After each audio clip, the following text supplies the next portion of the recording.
Hello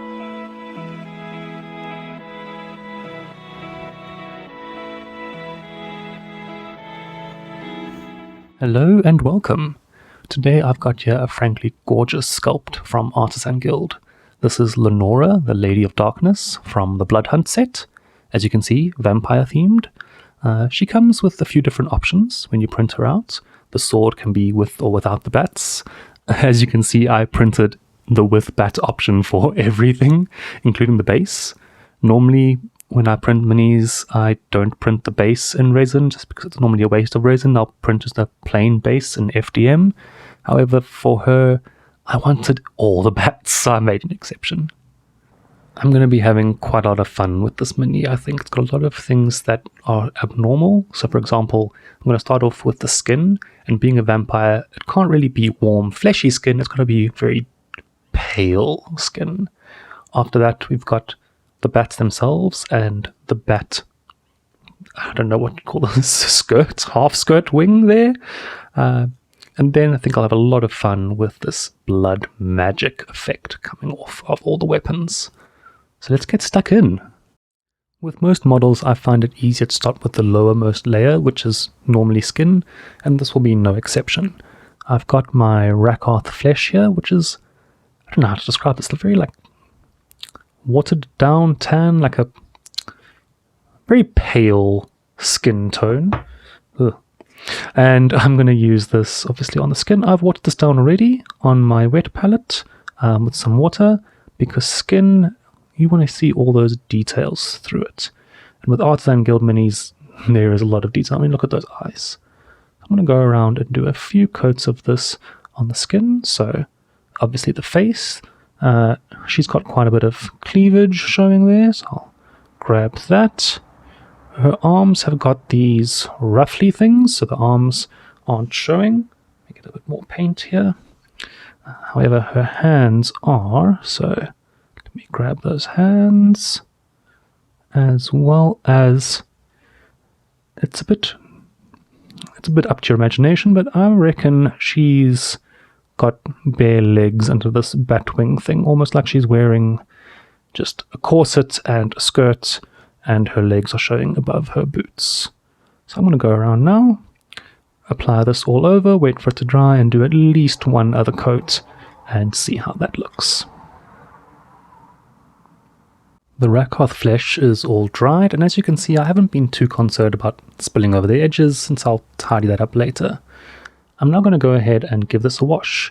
Normally I'd do something like a Reichland flesh shade and make it nice and warm. However, she's dead. So I've got something a bit different. I thought I'd try some Druchii Violet. I thought this is still better than a blue, maybe. Still got a bit of that purpley warmth. It is a purple wash. And let's see how this goes over all that skin. So I'm going to go around now, again, not being too worried about getting messy and getting on all that grey part, just making sure I don't have too much in the recesses. But yeah, I don't think that looks too bad. We go ahead, put that all over the skin, and then come back and see when this is dried. And I must say, that actually looks quite good. Looks a bit too purple right now, but because of that, I'm just going to return to some Rakarth flesh, once again watered down, and with this now I'm just going to go around and just tidy up, so avoiding the recess, like there where her head meets her hairline, and avoiding the eyes, and just going around, picking out everything except for the recesses, and bringing back that Rakarth flesh colour. As you can see there, that gives us the recesses still nice and dark, but a cool dark with that purple instead of a warm dark. Let me just carry on around here, just picking out all of the raised areas. And when I'm done, I'll come back and show you how that looks. I've gone over everything with Rakarth flesh once again, and some of the higher up areas gone over with a second coat, such as the forehead. Now I've got here a tiny bit of pallid witch flesh. As you can see, this is almost white. However, it's got like a touch of that Rakoth flesh color in it. And this I'm going to use very sparingly. I actually might have a bit too much of my brush here, but this is going to be used for extreme highlights. So, for example, there on the nose, just a tiny bit on the very tops of the cheekbones. And as this dries and the moisture evaporates, it will become a little more transparent, and you'll see a bit more of that Rakoth flesh shining through. So don't worry if it looks too jarring right now. Another interesting place to put this on would be the fingers that are sticking out there, as well as where the knuckles poke out. Just sort of, I'll touch my brush on each knuckle just to get a little bit extra highlight on all of them. And then finally, I'll just get a little bit more, actually water it down a smidge more, so it's nice and transparent, and a very thin transparent layer, almost like a glaze on her chest there. The reason for that is because it's round and not sharp like the nose. You don't want it to be too sharp, you want more of a gradual increase. Same there with the forehead, just a little bit of a gradual increase from pallid witch flesh to the Rakoth flesh. The skin is done and highlighted, and it is looking great. The only thing that will tie it all together now is by doing the eyes. And I want to do the eyes now so I can clean up if I make any mistakes before I get too further down the mini. So to do the eyes, I'm going to start off with some Abaddon Black, and this, if I zoom in there, is going to be used for sort of the eyelashes. And the eyelash, you'll see the Artisan Guild, if it can go into focus, the Artisan Guild minis have got amazing sculpts for the eyes. So I'm just going to black in the eyelashes, and the entire eye I'll blacken right now. And then I'll take a little bit of white. I prefer matte white from Army Painter. And with this, I will just dot in on either side of the eye, so it looks like the whites of the eye, leaving the black pupil in the middle. So right now, I've got some Abaddon Black watered down on my brush, and I'm going to get really close to the mini and just dark in those spots. And I'm not going to do it on camera because I will not be able to do it properly. Now the eyes are done, and I refuse to elaborate on how much time that took and how much I cleaned up. I must say though, with Artisan Guild, I actually love doing these more cartoony style eyes. Let's move on to a few more small details before we call the skin done. I've got a drop of Screamer Pink here, and that's going to go inside the mouth very gently there, just for the tongue. And now some Screaming Skull, just to gently pick out the two fangs on either side of the mouth. And finally, a color I've actually never used before, Gull Vorback Red. I'm going to use this for two things. First of all, if I get nice and close, I see she's got some very nice sculpted fingernails. So I'm going to do this for the nail polish, as well as to tie it together lipstick. I need to be very careful with this, obviously. I may have to just do this off camera. And then finally the tiniest drop of Pink Horror just on the tip of the tongue, just to make it stand out against the lips a little bit better. With that done, the only thing left to do on the face is the eyebrows. For that, I've got some Corvus Black. I love this color because even though it's nice and dark, it's one shade away from black, so you can easily darken it down with some Nuln Oil. So I've got this color here, and obviously the same color will need to go on all her hair. At the same time, there's a few other things that I want this dark color. So if I load up my brush over here, besides the hair, I'm going to do the boots in this color. If you look here behind the armor, you can see the boots sticking out just up until there. As well as at the same time, I think the part of her corset that's not armored would look very nice in this dark black. And then obviously the eyebrows, as I mentioned earlier. I'm done with the Corvus Black, and as you can see, I also filled in the insides of her armor sleeves there, just to match the boots behind those. On the topic of the armor, I've now got some corn red, which is a very rich red. I'm going to use this for all of the armor. So, just taking my time when I get close to the skin, but everywhere else I can afford to be a bit messy. Just going around. There's quite a bit of it here, there, below and above, as well as on the sides of the arms. This top collar part I'm going to do slightly differently, but for now let me go ahead and grab all of these pieces of armor with some corn red.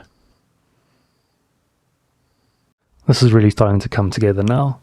Next up I'm going to go ahead and paint all the bats using dryad bark. I like this because even though it's a brown, it's not too warm. Something like Rhinox hide might be a bit too warm for my color scheme. So using this dryad bark, I'm going to go around all of the little batty boys. And yes, I know like this is nice little chocolatey brown, but I'm going to darken it down with a wash just now. At the same time, I'm going to paint this skirt of hers just because it looks like a bat wing. So I want to keep this the same color as the bat wings. So we go around now and pick out all the bats on the weapons and the base and the skirt and see how that looks. That is a great color, and honestly it covers really well. So next up I'm going to go ahead for the metallics. I've got some lead belcher, a nice dark metal, and this is going to be obviously for the sword blades, being very careful not to hit the freshly painted bats, as well as obviously the other sword blade, dodging all of the blood effects that we're going to do soon. And then finally, what I think will look really nice is these shoulder blade things, almost like shoulder pauldrons, I suppose. I'm going to paint those in the same metallic color. I'll have to be very careful there with all the hair and armor and everything. And you know what? Just to break things up, I've got the shoulder blades done like this. I think at the same time I'll pick out the knee guards. I know I painted them red earlier, but just to break up that red. Continuing on with the trend of metallics, I have here some Balthazar gold, which weirdly is not gold. It's more of a bronzy color. I think this is going to be good just to break up the metallics. I'm going to use this for the weapon handles, the little, what do you call it, the blade guard, hand guard part there. You know what, I'm using a regiment brush here. This brush might be a tad too big. Now I've got the Balthazar gold, and I'm going to pick out the, I really don't know what that's called, hand guard, shield guard. If you know, please tell me in the comments so I don't make the mistake again next time. And the same with the other weapon as well. The good news is I finished painting them. The bad news is I didn't find out what they were called. Although I'm reminded of Sonic Sledgehammer saying that a sword is divided up in between a stabby bit and a grabby bit. So there we go. Lead Belcher for the stabby bit, Balthazar Gold for the grabby bit. I'm going to move on to her sleeves there, which I've been going back and forth in my mind for ages trying to decide what color to paint them, and I really don't know. So, do you know what I decided? There's a little skull on the decorative base there, so I want to match that in color scheme wise, so I picked some Xandri dust. This is a very nice universal color you can use for a lot of things, so I'm going to use this for the aforementioned decorative skull, just being very careful along the base to minimize cleanup there. And then also for her poofy little sleeves that stick out over there, I may once again have to utilize that smaller brush. I'm getting nervous around all the parts that I've already finished painting. But let me go ahead and fill in obviously both of her sleeves and that skull and see how we look. And for the final base coat, before we do the wash, I've got some Nagaroth Knight here, and that, to tie it all together, is for the little roses on her lapels on either side there, as well as on the base. I'm going to use this color for the candles. and I don't care too much about the difference between the wick and the candle itself. It's just a little background detail or base detail, so I'll cover the whole thing in this purple. And with that comes the fun part, giving her an all-over wash of Nuln Oil. Yes, I know the blood effects haven't been painted yet, but I'm going to do this right at the end. The important thing here with the Nuln Oil is to obviously be very careful not to get any on the skin. It's been quite some time painting that already, don't want to mess that up. So on the weapons, on the bats, making them nice and dark, into the recesses of the hair. The whole reason why I used an off black instead of a pure black is so that I can do that wash on the hair. Even down on the base, just to get into all those cracks and crevices on that scenic base. I mean, look at that. That's going to look so nice once it's dried. The plan was to do Nuln Oil literally everywhere. So on the red, on the black, on the brown. However, having thought about it, I am going to switch from my Nuln Oil to my Agrax Earthshade just for the sleeves and the skull. I think it would look better to just take that little bit of extra step and wash those with a brown instead of a black. Now that that wash has been applied, it's time to do the fun part, the technical paint. I've got here some blood for the blood card, put it on my palette, got a nice goopy amount on my brush, and this is going to be for all of this floating blood effects. Oh, look at that. It's going to go around here, and obviously by the... Not only really that's there's nothing on the other weapon. The other weapon's just got the bat. But over here, I'm going to go around and make this look nice and bloody. We just goop a bit more up. This paint works very differently to a regular paint. As you can see, it's very viscous, which is going to mean it's going to apply a bit differently. But I'll just be careful. I'll take my time and I'll apply it all over that sword, so it looks like floating blood. That blood effect is busy drying, and I may need to do a second coat when it's done, but in the meantime I'm going to carry on and do all of the edge highlights and layering. So I'm going to start off with the black details, such as the hair, and I'm going to use some Eshin Grey. And I've got some of my very small little layer brush here, and let's start off with the hair. It's going to be easy enough to just tilt my brush and grab the side of some of the strands, just to pick them out and make them just shine in the light a bit. It may be a bit hard to see on camera, but effectively I'm just picking out the topmost layers like that. That's fairly easy because that's very well sculpted. But if I use the same color on some of the other areas, such as, let's say, the boots back here, they're a bit harder to get to, so I'm going to need a bit more brush control as I just pick out the edges where each section meets the next. So like the top of the boots meeting the skin there, I'm just going to paint a little line. Same with where the top of the boot sort of flappy bit ends, and there, oh, bit of a smudge there. I'm going to carry on and just pick out certain parts of the boots, load up my brush some more, and similarly here with this corset thing, it's got these lines running down, so I'm going to just try and pick out the lines very carefully and follow them along where those raised up areas are. There we go. It's subtle, but it makes a difference. I am going to go one step further, especially by the hair, seeing as it's such a focal point. I have one step up. This is Dawnstone, and if you compare it with the Eshin Grey, you'll see how much of a difference there is.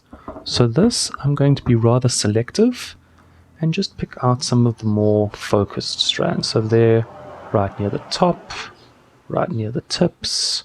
I'm just going to pick out a few parts of these strands that I think will catch the light a bit more, or that I want to draw attention to a bit more. There, the top of the head is a perfect example. Maybe one or two there. At the same time, when I'm done with this, these parts that I want to stand out, I'll just do a very slight extra layer on them there. as well as on her midsection here, just very slightly, almost highlighting inside the highlights I just did, just to pick them out a little bit more. Similarly on the back, where I highlighted along there, I'll just pick out a little bit more on the edges. Moving on to the next focal point will be the armor. So to highlight that corn red, I've got here some Wazdaka red. Oh, these names. And I'm going to do a similar thing, just sort of picking out the edges. So right there, running a very thin line down the middle, where the light would catch.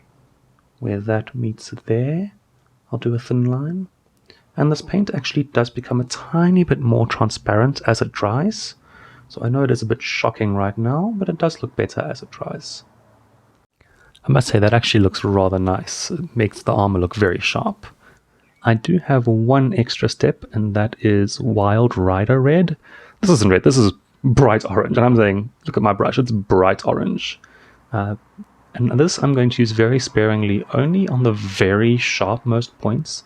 You'll see there's points where I've almost made rather chunky highlights. And this is so that I can do this almost inside those highlights. Just very gently on the parts that stand out the most and catch the most light. Moving on next to highlighting the bats and all of the other brown details, I was going to go with a warm brown, maybe something, what have I got here? Something like a Gawthor brown would look good. It is desaturated. But I actually want to try something a bit different, and that is, I have here some Skaven Plight Dinge. At first glance it does look rather grey, but it's got a tiny bit of like a drab brown to it. So I picked it up when I was at the hobby shop last. Let's try it out. I'm going to use this for the bat wings, and my hope is with the black wash over the brown, and now this almost like grey washed out brown highlight, it's going to make them look rather drab and dark instead of bright and warm and vibrant. Let's see, yeah, that actually doesn't look too bad. It almost looks like a desaturated movie effect on them. So let me go around now with these bats. They've got some very nice wings and folds. It's quite easy to pick out with these highlights. And at the same time, the other thing I did in this brown was her Batwing-esque skirt, I suppose you can call it. So similarly here, the edges are going to be fairly easy to grab. But those parts there, I will just swipe my brush across and give the illusion of these lines. That's actually not too bad. I quite like that effect. I am going to go one step further like I am with the others and go back to the Dawnstone I was using earlier and just pick out the very highest edges, the tips of the wings, the parts that will catch the light, the heads, just to make them pop out a bit more. Moving on to the metallics, I've got here some Runefang steel, and for this I'm going to highlight actually all the metallics. So the, what did we say, the stabby bit over here, that actually looks quite nice. Makes it look nice and sharp, but at the same time I'll highlight the grabby bit that Balthazar gold. It makes it look very shiny using a more silver edge highlight over that bronze. At the same time over here, just grabbing whatever this is supposed to be, this armor collar armor, I'm not sure what you call it, and very gently over here on the knee guards, and then obviously the other weapon as well. Moving on to some last few finishing touches for the highlights, I have here some Baneblade brown, which is a very light brown. I'm going to use this, oddly enough, for the skull over here. Just picking it out gently, as well as for her sleevey bits. After layering with that, I am going to go one step higher for the highlight. I'm not going to use a bone color. I'm going to use a stone color. This is Karak stone. And I actually really love this color. And this is going to be just to pick out the very edges of the eye socket ridges and just some of the very highlights of the sleeves. This will give a nice variation in tone. And at the same time, I will use this just to pick out the wicks of the candles. And finally, I have here some Xerius purple, and this purple is going to be to highlight over just the tops of the roses to make them shine a little brighter, as well as for the candles, just to pick out more of the dribbly bits effectively and brighten them up. And just because I can, I've got here some Gene Stealer purple, and I'm just going to dot on some very final highlights on top of those purple areas. Now that all the highlights are done, there's only one thing left to do, and that's to finish off the base. I'm going to do some dry brushing on that stone there, and I've got here some Warp Fiend Grey. This is a grey with a slight purple hint to it, which I think will look great on this mini. So I've got some of my dry brush. I'm going to go around and dry brushing all over. When I'm done with that, I will just color in the base again with something like Mechanica Standard Grey, and then I'm done. And there we have it. With all those finishing touches done, the Vampire Lady is complete. Oh, what a figure. This is honestly a gorgeous sculpt. So much detail, and I had an amazing time painting this. I will definitely put a link in the description below where you can purchase this yourself. This mini is from Artisan Guild. I highly recommend you support them on Patreon. Until next time, if you have any comments or suggestions, pop them down below, and we'll see you soon.